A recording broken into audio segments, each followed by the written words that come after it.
शैलपुत्री रूपेण संस्थिता। नमस्तस्यै नमस्तस्यै नमस्तस्यै नमो नमः। माँ दुर्गा अपने पहले स्वरूप में शैलपुत्री के नाम से जानी जाती है। पर्वतराज हिमालय के वहाँ पुत्री रूप से उत्पन्न होने के कारण इनका नाम शैलपुत्री पड़ा। वृषभ स्थिता इन माता जी के दाहिने हाथ में शूल और बाएं हाथ में कमल पुष्प सुशोभित है। यही 9 दुर्गाओं में प्रथम दुर्गा है। अपने पूर्व जन्म में ये प्रजापति दक्ष की कन्या के रूप में उत्पन्न हुई थी। इनका नाम सती था। इनका विवाह भगवान शंकर जी से हुआ था। एक बार प्रजापति दक्ष ने एक बहुत बड़ा यज्ञ किया। इसमें उन्होंने सारे देवताओं को अपना अपना यज्ञ भाग प्राप्त करने के लिए निमंत्रित किया, किंतु शंकर जी को उन्होंने इस यज्ञ में निमंत्रित नहीं किया। सती ने जब यह सुना कि हमारे पिताजी ने एक अत्यंत विशाल यज्ञ का अनुष्ठान कर रहे हैं, तब वहां जाने के लिए उनका मन विकल हो उठा। अपनी यह इच्छा उन्होंने शंकर जी को बताई।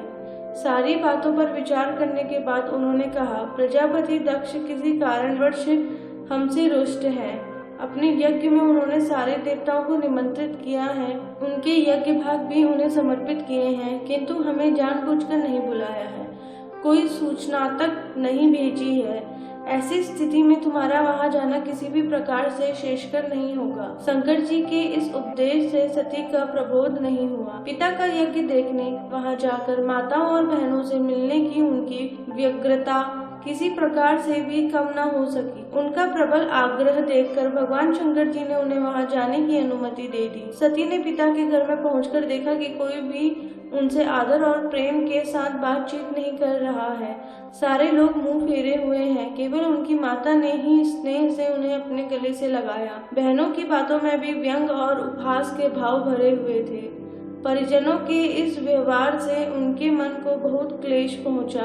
उन्होंने यह भी देखा कि वहां चतुर्दिक भगवान शंकर के प्रति तिरस्कार का भाव भरा हुआ था। दक्ष ने उनके प्रति कुछ अपमानजनक वचन भी कहे। यह सब देखकर सती का हृदय शोक, ग्लानि और क्रोध से संतप्त हो उठा। उन्होंने सोचा, भगवान शंकर जी की बात न मान यहाँ आकर मैंने बहुत बड़ी गलती की है। वह अपने पति भगवान शंकर जी के इस अपमान को सह न सकी। उन्होंने अपने उस रूप को तत्क्षण वही योगाग्नि द्वारा जलाकर भस्म कर दिया।